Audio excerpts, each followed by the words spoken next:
Hello and welcome to BMA 258 Services Marketing. This is Lecture 1, Marketing in the Service Economy. This week will be based on Chapter 1 of the textbook. This textbook will be a great resource for us to use throughout this unit because not only are the lectures based on the content provided in the textbook, some of the learning activities, the assessment tasks are also used within this textbook. So hopefully you have this by now. If you don't, it'll be a great learning resource for you. So the learning objectives for this week are first of all to explain how services contribute to a country's economy, specifically Australia. We also want to learn how to define services and think about how to explain how services create value for customers.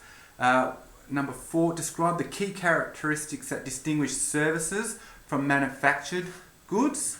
Identify the forces that are transforming services markets. Number 6, describe the ways of categorizing different types of services. 7, identify the key components of service operation, service delivery and services marketing systems. And last of all, let's describe the expanded marketing mix for services.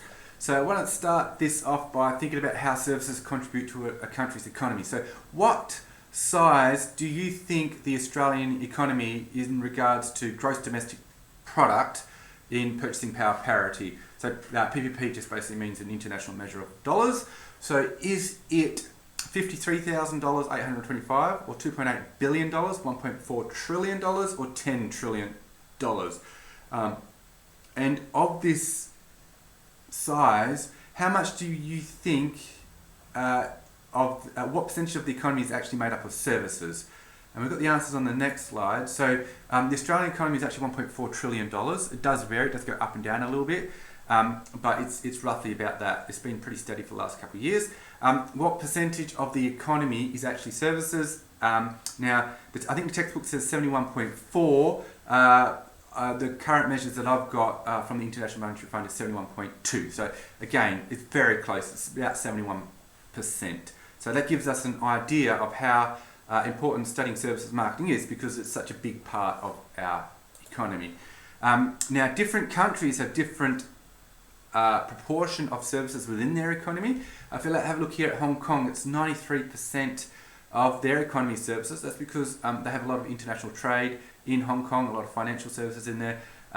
So it's a big part of their economy. Whereas other countries like Saudi Arabia, they produce a lot of oil.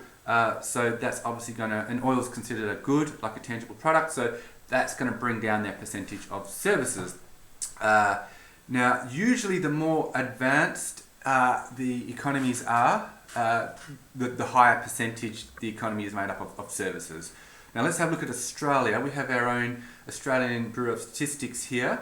Now we generally classify industries according to this ANZIC division, which is the Australian New Zealand Standard Industry Classification.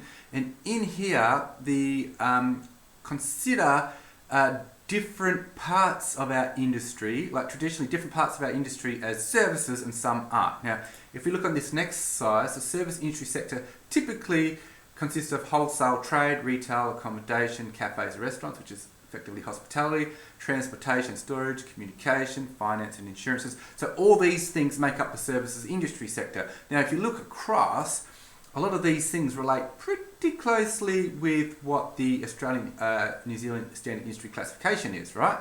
Now, there is some complication to this because although construction, so like E here is considered construction, and it's therefore not typically classified as a service industry, when we do research and understand what's made up of these industries, indeed, a lot of the value in these industries is actually services anyway. So even the way that we measure it and we say, well, 70% of our economy is made up of services, and that's excluding these typical non-service ones, when we dig into it, even more of those industry sectors have services embedded in them, so it makes it even more complex. So services are even more prevalent within our economy. And if you think of it, when you build a house, the value of constructing that house isn't necessarily the bricks that roll up on site or the concrete that comes in the concrete truck. Usually most of the value in the house is the bricklayer laying the brick. Bricklaying is actually a service, and a carpenter putting the bricks, building the roof, or a concreter, actually a grano worker actually laying the concrete. That's where a lot of the value is anyway. So we have a few issues in actually measuring the percentage of the economy that's actually made up of services. Now, when we look at the services industry sector, using the traditional ways of measuring it, in 2010 the average annual employment in service industries was over 8 million people, which represented over 75% of all employment. So not only is a big part of our economy services, a big part of our labour force is also working in traditional services industries. And also in 2010, 2011, the largest services producing industry in terms of GVA, which is gross volume added or gross value added, was the financial and insurance services industry, which accounts for 10% of GDP. So again, we're sort of making the point that services make up a really big part of our economy, a big part of our workforce, and are really important to how we understand markets.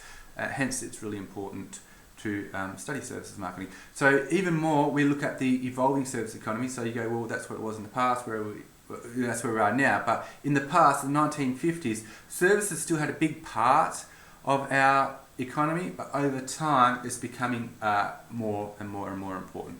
Right, so that was the first part of this lecture series. The next part, we're going to look at actually defining services and what it means these services actually are. So what does it mean when we talk about services marketing? What does services actually mean?